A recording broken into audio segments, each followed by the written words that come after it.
आर्सीको personal Uma जाउँ, जस्तो अहिले केमा आबद्ध हुनुहुन्छ, केमा काम गर्दै हुनुहुन्छ, त्यतातिर अलिकति जान्न चाहेँ मैले।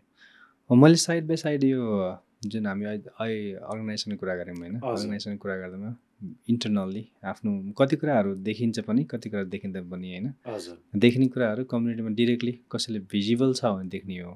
अब आफ्नोलाई सेल्फ सर्भाइभिङ कसैलाई इन्डिभिजुअल कुरा हुन्छ नि, लाइफमा गइरहेको हुन्छ होइन, इन्डिभिजुअल कुराहरूमा चाहिँ आफ्नो काम पनि पर्छ होइन, उत्तिकै इम्पोर्टेन्ट एक्ज्याक्टली उत्तिकै इम्पोर्टेन्ट पर्छ। त्यो त त्यसले गर्दा नै हामीलाई नै फिलअप गरेर आउँछ नि त। अनि कामको हिसाबमा चाहिँ म अमेरिका आएपछि 2012मा कलेज सकेपछि मैले स्टेट गभर्मेन्टमा हायर एजुकेसनमा सुरु गरेँ। मैले सुरुमा तल लेभलबाट कसरी तपाईँलाई हुन्छ नि त्यो स्टेट लेभलमै जान्छु म यो सक्ने बित्तिकै त्यो थट अथवा त्यो बाटो कसैले आएर भन्यो कि ल यतापट्टि करियर छ है भन्ने त्यो थट चाहिँ कसरी आयो? एक्चुअली मेन चाहिँ त्यहाँ त्यो चाहिँ कतिजना स्टुडेन्टहरू आउनु भएको छ, पढ्नु भएको छ होइन।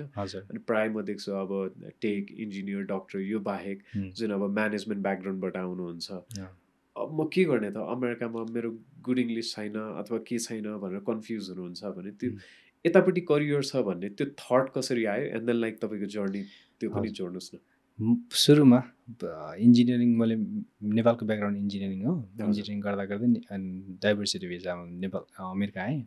अमेरिका आउँदाखेरि एउटा ह्युमर पार्ट पनि छ क्या, तपाईँ अमेरिकन आउँदाखेरि हामी त अमेरिकन एम्बेसडरको कन्सुलरको अगाडि चाहिँ बसेर ढोकाबाट छिर्दा डर छिरेर झालबाट गएर नर्भस भएर रातो भएर इन्टरभ्यू दिएर आएको मान्छे हो। तपाईँ पनि म पनि एभ्री वान होइन, हामी त्यो वर्ल्डबाट आएको मान्छे। आज चाहिँ मलाई within those 17 years I have been here होइन। आज म आफैलाई पनि I am part of US government, म युएस गभर्मेन्टलाई काम गर्छु। गर्न चाहिँ मैले अहिले करेन्टली चाहिँ डिपार्टमेन्ट अफ इन्टिरियरमा ब्युरो अफ ल्यान्ड म्यानेजमेन्टमा सिनियर एकाउन्टेन्ट हो। हामीले भन्दा चाहिँ स्टाफ एकाउन्टेन्ट भन्छ होइन। त्यहाँ चाहिँ एउटा लेयर हायरार्कीहरू बनाएको हुन्छ।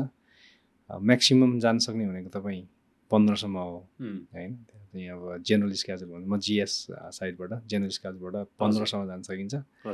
मैले चाहिँ आफूमा 13मा, म अहिले करेन्ट चाहिँ 13 लेभलमा छु।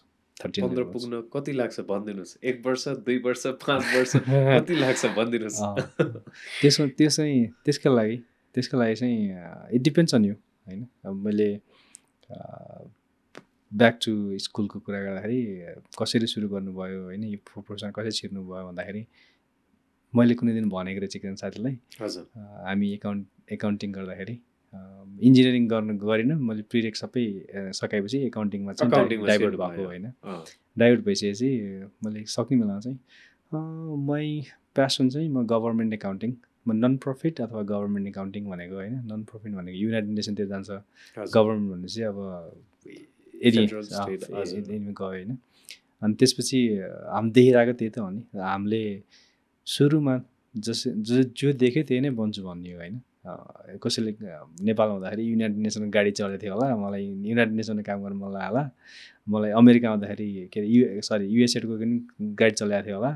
अन्त अब अरू जाइका अरू हुन्छ नि, त्यस्तो काम गर्नु मन लाग्थ्यो। तर यहाँ आउँदा चाहिँ के भयो भने म गएँ भने गभर्मेन्टै जान्छु, गभर्मेन्ट एकाउन्टिङ गर्छु भन्ने मेरो त्यो आएको थियो क्या। तर यहाँ फेरि अर्को मिसकन्सेप्सन अथवा पर्सेप्सन चाहिँ भने पनि तपाईँको गभर्मेन्ट एकाउन्टेन्ट भनेपछि ठ्याक्कै ट्याक्स मात्रै बुझिन्छ होइन। मैले कसैलाई साथीहरूलाई त्यो आफ्नो सबअर्डिनेट अब म्यानुफ्याक्चरिङमा काम गर्दा, रिटेलमा काम गर्दाखेरि भन्दै म एकाउन्टिङ पढ्दैछु भने मेरो ट्याक्स फाइल त गर्ने, मेरो ट्याक्स फाइल गर्दै भन्दै। तर मैले ट्याक्स फाइल चाहिँ भन्छु गर्दिनँ।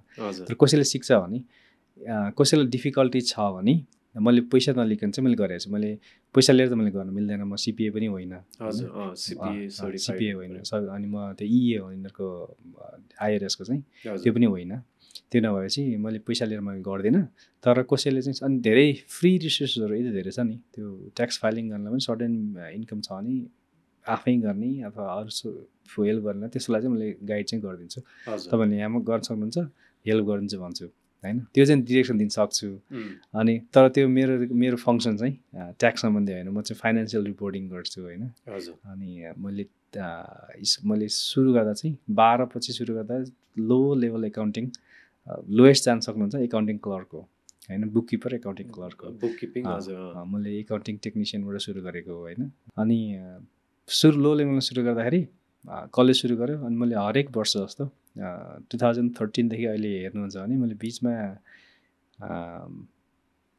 Accounting clerk, technician 1, 2, accountant, fix asset accountant, travel accounting अनि ग्रान्ड एकाउन्टिङ भएर ग्रान्ड चाहिँ 3 वर्ष गरेँ मैले, सिनियर ग्रान्ड एकाउन्टेन्ट भएर कलेजलाई डिफ्रेन्ट सोर्स अफ फन्डिङ गरेर आउँछ कलेजमा।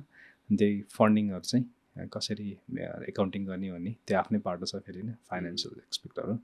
अनि त्यो 3 वर्ष गरेपछि त्यही नजिकै थियो फेडरल गभर्मेन्ट मैले पहिला पनि हालेर आएको काम, तर समहाउ लकिली एक दिन चाहिँ अननोन नम्बरबाट फोन आयो क्या होइन। अननोन नम्बरबाट फोन आयो, मैले नर्मली अननोनबाट फोन उठाइदिएन नि त हामी जङ भन्ने, त्यो दिन मैले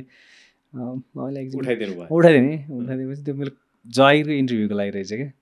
ओके। त्यो फ्युचर बसले चाहिँ फोन गरेको छ, are you still interested in this position भनेर सोधेपछि मैले यो जस्ट ब्ल्याङ्क एन्ड फेडरल गभर्मेन्टमा यो चाहिँ भेरी भ्यालिड पोइन्ट चाहिँ के हो भने धेरैजना, मैले आफूले पनि मेरो एक्सपिरियन्स पनि होइन सबैजना अरूको एक्सपिरियन्स के भने धेरैजनाले ट्राई गर्नुहुन्छ अनि एउटा पोइन्टमा पछि गिभ अप गर्नुहुन्छ क्या। मेरो अब अनि अर्को पार्ट चाहिँ सक्सेस स्टोरीमै थाहा हुन्छ नि मान्छेलाई होइन, मान्छेलाई यो स्टोरी चाहिँ यहाँनिर गएर चाहिँ इजिली पाएको रहेछ भन्ने हुन्छ नि। इजिली कुनै पनि कुरा इजिली पाइँदैन। मैले चाहिँ फेडरल गभर्मेन्टमा छिर्नु हुँदाखेरि आई थिङ्क अहिले अर्काइभमा गरेँ भने मेरो मोर देन 60 एप्लिकेसन मैले 60वटा जागिरको लागि हालेको थिएँ त्यो कल आउनुभन्दा अगाडि होइन। त्यो कल पनि अनि मेरो चाहिँ पे चाहिँ कट गरेर लिनुपर्ने थियो मैले होइन। अनि तर मलाई त्यो पोटेन्सियालिटी थाहा थियो क्या, म यहाँ छिरेँ भने पछाडि हट्नु भयो अगाडि जानुलाई, द्याट यु क्यान से होइन। मैले गरेको नि त्यही नै हो खास लिटरली। सो स्टेट हुँदै फेडरल जानुभयो होइन। सो स्टेट फेडरलमा काम गर्नको लागि एउटा इमिग्रेन्ट ब्याकग्राउन्डबाट आएर होइन एकदम हुन्छ नि च्यालेन्ज त्यस्तो केही तपाईँलाई सुरुवातको दिन हुन्छ नि जब तपाईँ छिर्नुभयो, अब स्टेटमा छिर्नुभयो तपाईँलाई एकदमै च्यालेन्जिङ लागेको कुरा कि कल्चरल कुराहरू नै हो खास होइन। कल्चरल कुराहरू अनि वे अफ हाम्रो जुन कति कुराहरू मैले चाहिँ भनि नै गरेर चाहिँ आफूलाई पनि भन्छु क्या, एजम्सन चाहिँ गर्नु हुने, एजम्सन इज भेरी डेन्जरस होइन। तपाईँले केही कुरा बरु सोध्नु, क्वेसन कसैले माथि शङ्का लागेको छ अथवा कसै कुरा मिलेन अथवा कुरा भएन भने त्यो चाहिँ साइलेन्ट ट्रिटमेन्ट दिनु अथवा एजम्सन गर्नु भने चाहिँ that's a worst part you can do it for yourself होइन। त्यो चाहिँ गर्दै नगर्नु भन्छु। चित्त बुझेन भने सोध्नु, एन्सर पाइन्छ अनि फ्याक्ट थाहा हुन्छ अनि मुभ अन क्या होइन। Either right or wrong you just move on. Right. त्यो मलाई त्यो ठ्याक्कै तपाईँले भन्दाखेरि कल्चरल डिफ्रेन्स भयो नि, यहाँ आएर अब युनिभर्सिटी जोइन गरेँ होइन। अनि अब हामी ब्रिटिस इङ्ग्लिस पढिरहेको होइन, त्यो भनेर अब एकदमै खतरनाक ब्रिटिस इङ्ग्लिस त होइन, अब तर नेपालमा बोल्दाखेरि ओहो तेरो कस्तो राम्रो इङ्ग्लिस यो त्यो सबैले फुर्काउने अब होइन। अनि यहाँ आएर त अब अफ्रिकन अमेरिकन अर्को त्यो स्ल्याङ अब बोल्दाखेरि त्यो टोन चाहिँ नि त्यो बुझ्दै नबुझ्ने, त्यहीँनिर त्यो कन्फिडेन्स ला म त्यो इङ्ग्लिस त नेपालमा त कहाँको प्रडक्ट भाइ सेन्ट जेभियर्स हो भनेर सोध्थेँ, यहाँ आएपछि त केही त बुझ्दिनँ त मान्छेले बोलेको जस्तो हुन्थ्यो कि। त्यस पछाडि क्लासमा भर्खर फर्स्ट मन्थ थियो होला, कुन चाहिँ एउटा उसको पेपर थियो मैले सब्मिट गर्नु पऱ्यो, पेपर सब्मिट गरेँ अनि 2टा चिज भन्नुभयो मलाई के। अनि त्यो फनी पनि छ ठ्याक्क तपाईँले भने जस्तो कहाँबाट आयो भने यो कुरा अजम्सन भनेको चाहिँ एकदम worst, you have to ask question भन्ने कुरा हुन्छ नि होइन। केही कन्फ्युज भयो कि सोधिहाल्ने भन्ने चाहिँ त्यहाँबाट पनि मैले लेसन लर्न चाहिँ भएको थिएँ कि म। अनि 2टा चिज भने प्रोफेसरले बोलाउनु भयो अनि okay your sentences are too wordy होइन र I think there is some sort of like problem या के भन्नुभयो त्यतिखेर, but you have a problem with period भनेर भन्नुभयो क्या। अनि मैले सोधिनँ त्यहाँ त अब हुन्छ नि नेपालतिर त के हुन्छ मलाई आउँछ जे पनि अब मलाई आउँछ भन्ने चलन हुन्छ नि त, आउँदैन भने पनि पछाडि गएर खोजेर गरेर ल्याएर पनि मलाई आउँछ टाइपले, मलाई यो आउँदैन भनेपछि चाहिँ यसले मलाई हेप्छ है भन्ने एउटा कन्सेप्ट क्या, नेपाली कन्सेप्ट। अनि मैले ओके प्रोफेसर भनेर छोडिदिएँ कि। त्यसपछि मलाई त्यो दिन मेरो त्यो सेकेन्ड लेक्चर थियो, मेरो 3टा लेक्चर अरू बाँकी थियो अनि म पढाउँदाखेरि पनि दिमागमा त्यही आइरहेको छ कि के भन्यो अब टु वर्डी भनेपछि त ओके इङ्ग्लिस बोझे वर्डी छ भन्छ तर एक्चुअल मिनिङ के हो बुझिरहेको छैन।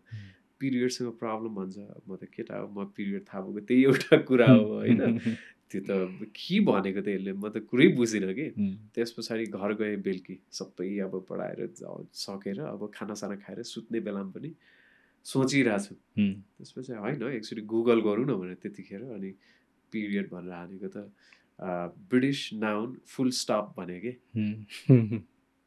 सो द्याट मोमेन्ट हुन्छ नि, that moment in my life मेरो लागि चाहिँ नि ओ माई गुडनेस, लाइक कति चाहिँ मैले लर्न गर्नुपर्ने रहेछ त यो कन्ट्रीमा। अब मैले डिफ्रेन्ट हुन्छ तपाईँको होइन, म त पिरियड त मलाई थाहा छैन, म त फुल स्टप भनेको भए त म त राइट अवे बुझ्थेँ नि त। भनेपछि ओके मैले लर्न गर्नुपर्ने कुरा चाहिँ म सोध्नुपर्ने रहेछ यहाँ चाहिँ नि।